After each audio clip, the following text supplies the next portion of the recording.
खबरें विस्तार से जानेंगे। पशुधन फर्जी टेंडर घोटाले के मामले में 50,000 के इनामी सिपाही दिलबहार यादव को गिरफ्तार किया गया है, जबकि आईपीएस अरविंद सेन, जिस पर 25,000 का इनाम घोषित है, फिलहाल गिरफ्तारी की कोशिशें की जा रही हैं।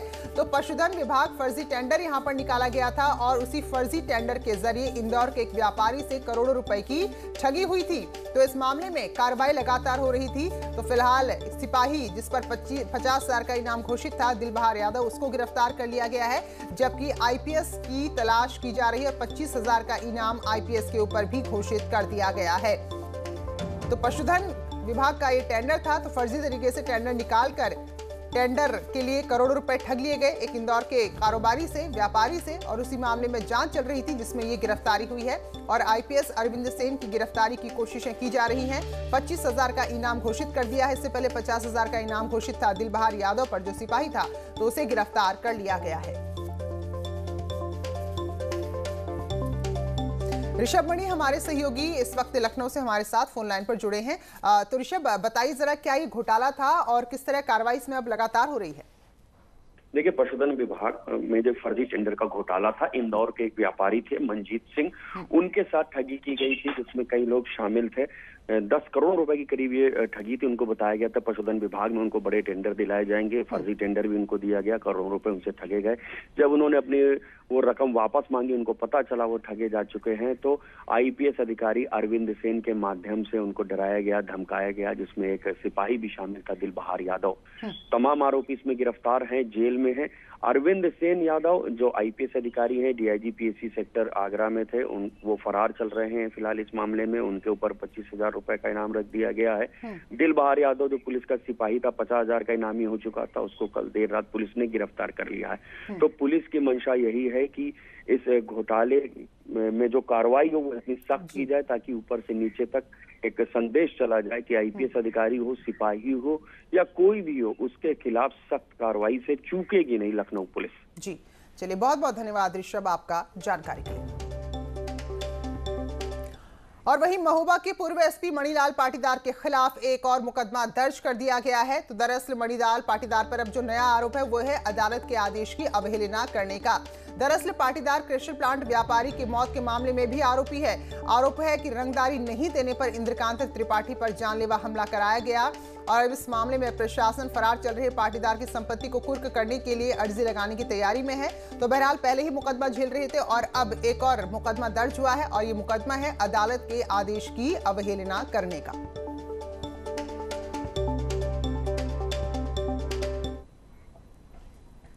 और अब 22 की लड़ाई के लिए यहां पर गुणा भाग शुरू हो चुका है। सभी दल मैदान में आकर लड़ाई लड़ रहे हैं। बीजेपी दावा कर रही है कि एक बार फिर से उसकी सरकार बनेगी, लेकिन इन सबके बीच नजरें टिकी है समाजवादी पार्टी पर, क्योंकि चाचा भतीजे के बीच समीकरण बनते नजर आ रहे हैं।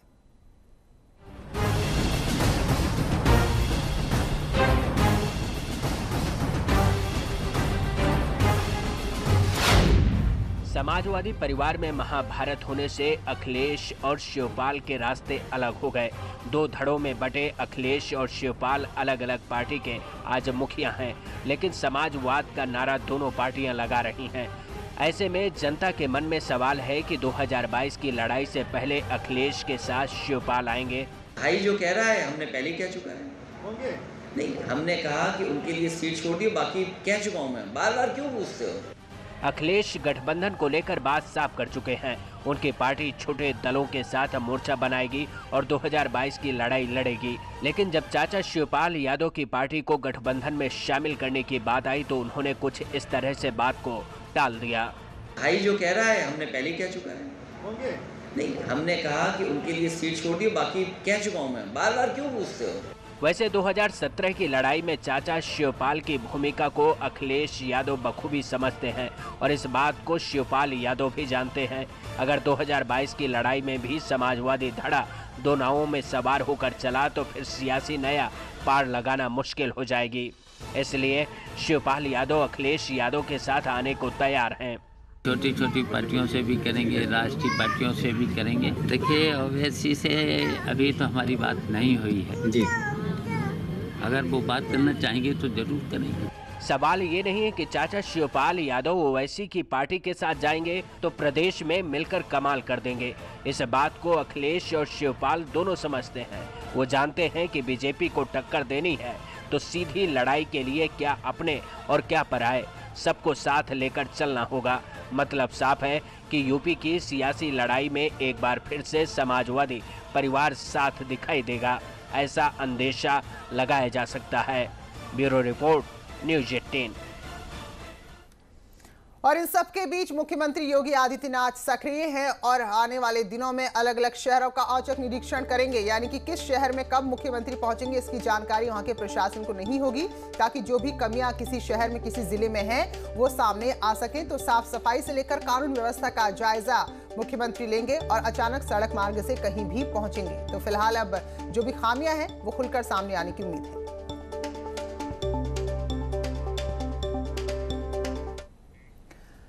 तो कृषि कानूनों के खिलाफ किसान आंदोलन जारी है और किसान कानून को वापस लेने की मांग पर अड़े हुए हैं और सरकार बार बार कह रही है कि बातचीत के जरिए ही समाधान निकलेगा, तो इसलिए बातचीत के जरिए सामने आए। लेकिन किसान कायम है, उनका कहना है कि बातचीत के बावजूद बार बार उसी प्रावधानों को दोहराया जा रहा है जिसका वो लगातार विरोध कर रहे हैं।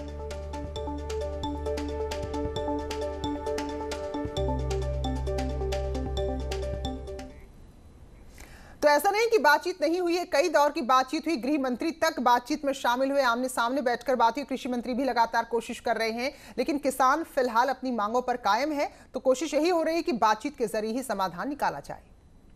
रक्षा मंत्री राजनाथ सिंह और कृषि मंत्री नरेंद्र सिंह तोमर से बातचीत के बाद किसानों ने दिल्ली नोएडा चिल्ला बॉर्डर खोल दिया था, लेकिन अब इस मामले में नया ट्विस्ट आ गया। बीकेयू अध्यक्ष भानु के बेटे ही इस फैसले के खिलाफ खड़े हो गए और वो किसानों की मांगों को लेकर अनशन पर बैठ गए। इस समय हम खड़े हैं चीला बॉर्डर पर और चीला बॉर्डर पर 2 दिन पहले ये जो धरना है इसको ख़त्म करवा दिया गया था, लेकिन अखंड रामायण का पाठ हो रहा था, जिसके चलते इस धरने को यहाँ पर स्थगित कर दिया गया था कि 24 घंटे के बाद यहाँ से खाली करवा दिया जाएगा। लेकिन यहाँ पर आप देख सकते हैं कि जो पूरा बॉर्डर है वो खोल दिया गया है, लेकिन जो यहाँ किसान भारतीय किसान यूनियन के अध्यक्ष भानु जी हैं, उनके बेटे उनके खिलाफ ही धरने पर बैठ गए हैं, भूख हड़ताल पर यहाँ पे बैठे हैं। इनका कहना है कि लोगों की परेशानियों को देखते हुए रास्ता खोला गया है। इनका साफ कहना है कि जब तक बिल वापस नहीं लिया जाएगा तब तक वो यहीं बैठे रहेंगे।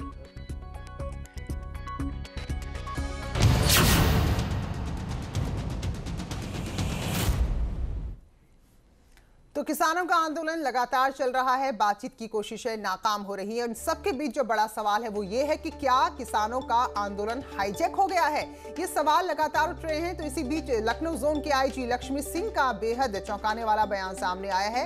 उन्होंने आशंका जताई है कि किसान आंदोलन को उपद्रवी हाईजैक कर सकते हैं। इसको लेकर पुलिस को इंटेलिजेंस इनपुट मिला है और आईजी अलग अलग जिलों में भेजे गए हैं। वहीं ADG law and order Prashant Kumar का भी कहना है कि शाहीन बाग वाले तत्व इस आंदोलन में भी घुस गए हैं, इसलिए बॉर्डर में सुरक्षा बढ़ा दी गई है।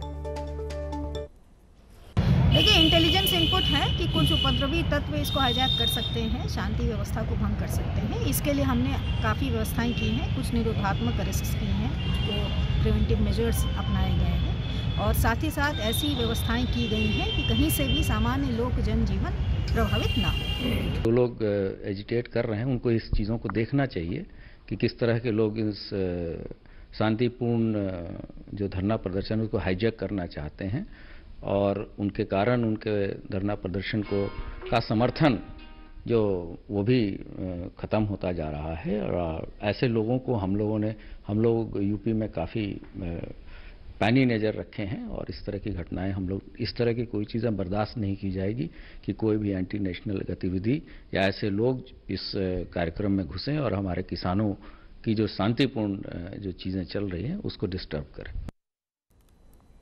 तो एक तरफ किसानों का आंदोलन चल रहा है और दूसरी तरफ योगी सरकार लगातार किसानों के सहयोग में लगी हुई है। ये कहना है अपर मुख्य सचिव नवनीत सहगल का। उनका कहना है कि गन्ना मिलों से किसानों को 1,12,000 करोड़ दिलाए गए हैं। 3.5 साल में लगभग 180 लाख मीट्रिक टन धान खरीदा गया, तो वहीं 162 लाख मीट्रिक टन गेहूं राज्य सरकार ने खरीदा और सरकार लगभग 60,000 करोड़ रुपए का भुगतान किसानों को न्यूनतम समर्थन मूल्य पर कर चुकी है। इसके अलावा प्रधानमंत्री किसान सम्मान योजना के तहत अब तक लगभग 24,000 करोड़ रुपए किसानों के खाते में सीधे भेजे जा चुके हैं। लगभग 1,12,000 करोड़ रुपए के गन्ना मूल्य का भुगतान पिछले 3.5 साल में प्रदेश सरकार द्वारा कराया गया है चीनी मिलों के माध्यम से। फिर पिछले 3-3.5 साल से लगातार धान और गेहूं किसानों से खरीदा जा रहा है और हर वर्ष पिछले वर्ष से ज़्यादा ही खरीदा जा रहा है। कुल मिला के ये लगभग 60,000 करोड़ रुपए का भुगतान न्यूनतम समर्थन मूल्य को देने के लिए उत्तर प्रदेश सरकार द्वारा किसानों को किया गया है। अन्य जो योजनाएं किसानों के लिए चलाई गई हैं जैसे बिजली में छूट और ये सब को अगर मिलाएं तो ये धनराशि 2 लाख से 2.5 लाख करोड़ बनती है, जो कि पिछले 3-3.25 साल में जो कि सीधे तौर पर उत्तर प्रदेश के किसानों के खाते में जमा हुई। और इन सबके बीच समाजवादी पार्टी के कार्यकर्ताओं ने किसानों के समर्थन में जगह जगह प्रदर्शन किया। तो लखनऊ में जब ये पहुंचे थे तो एसपी कार्यकर्ताओं को पुलिस ने गिरफ्तार कर लिया और अब इस गिरफ्तारी के बाद सियासत शुरू हुई और कार्यकर्ता आरोप लगा रहे हैं कि उनके साथ अपराधियों की तरह व्यवहार किया जा रहा है और इसी के विरोध में पार्टी कार्यकर्ता नेता पदाधिकारी इको गार्डन में प्रदर्शन करने बैठे। उत्तर प्रदेश में अघोषित इमरजेंसी लगी हुई है। किसानों की बात समाजवादी पार्टी के नेता और कार्यकर्ता रख रहे थे और जिस तरीके से प्रदेश में अन्याय किया गया, लखनऊ की राजधानी में अब रात हो गई है। रात होने के बावजूद भी जिस तरीके से बर्बरता से लाठियां चलाई गई, हमारे नेता और कार्यकर्ताओं को गिरफ्तार किया गया और अभी तक नहीं छोड़ा जा रहा। और वहीं कुशीनगर में कृषि कानून के विरोध में प्रदर्शन कर रहे समाजवादी पार्टी के कार्यकर्ताओं पर पुलिस ने लाठीचार्ज किया। कलेक्ट्रेट गेट घेर कर बैठे कार्यकर्ताओं को बल प्रयोग कर हटाया गया। तो पुलिस प्रशासन ज्ञापन देने के बाद इन कार्यकर्ताओं को वापस जाने के लिए कह रही थी, लेकिन जब कार्यकर्ता पूर्व मंत्री राधेश्याम सिंह को धरना स्थल पर बुलाने की मांग पर अड़े तो उसके बाद मामला बिगड़ा और पुलिस ने लाठीचार्ज कर उनको खदेड़ा है। तो 2 तस्वीरें आप देख सकते हैं।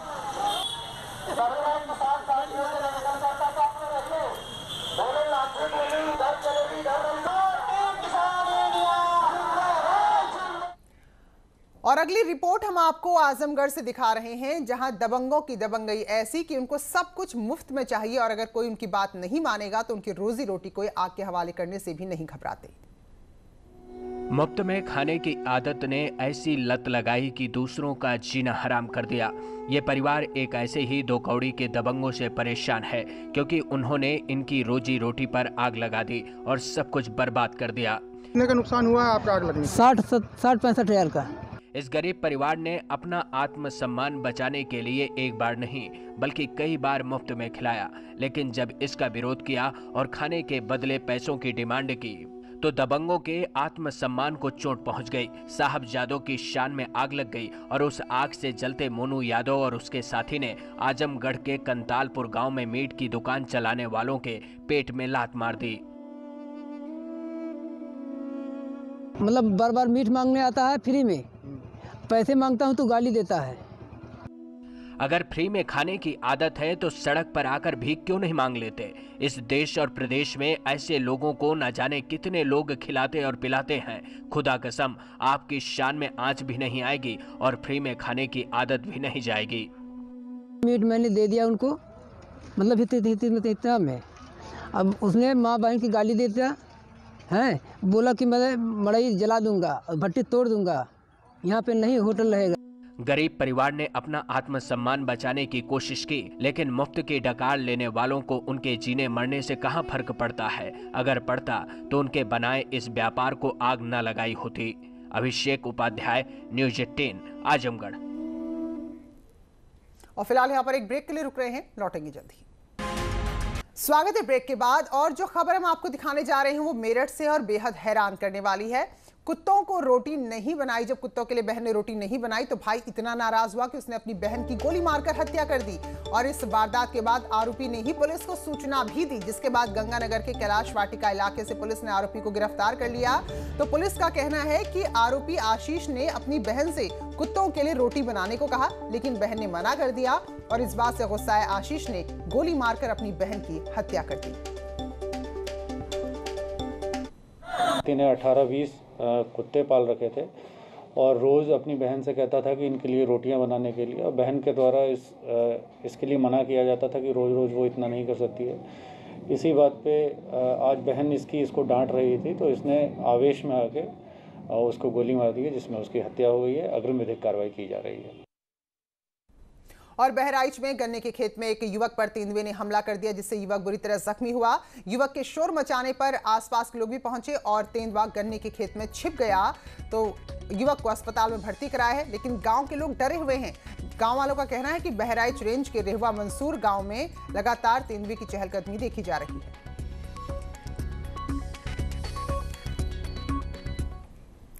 तो कोरोना काल में हर कोई बेसब्री से इंतजार कर रहा है कोरोना वैक्सीन का। तो यूपी सरकार कोरोना वैक्सीन के रखरखाव की तैयारी में जुट गई है। इसको लेकर गोरखपुर में सीएमओ ऑफिस के पीछे बिल्डिंग बनाई जा रही है, साथ ही वैक्सीन की कूलिंग के लिए भी व्यवस्था की जा रही है।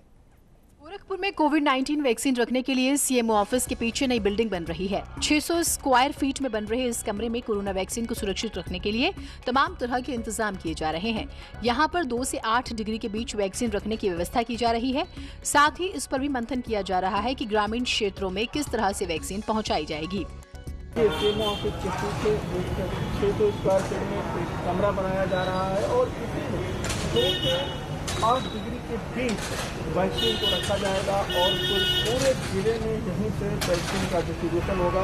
वैक्सीन आने के बाद सबसे पहले स्वास्थ्य कर्मियों को उसको दिया जाएगा, उसके बाद वृद्ध जो है उनको दिया जाएगा, फिर अन्य लोगों को दिया जाएगा। और उसको किस तरीके से डिस्ट्रीब्यूट करना है उस पर भी मंथन चल रहा है, क्योंकि जो ग्रामीण इलाके हैं, दूर के इलाके हैं, वहाँ पे यहाँ से वैक्सीन किस तरीके से ले जाया जाए जहाँ जिससे वो सुरक्षित रहे, इस पर भी गहन मंथन जारी है।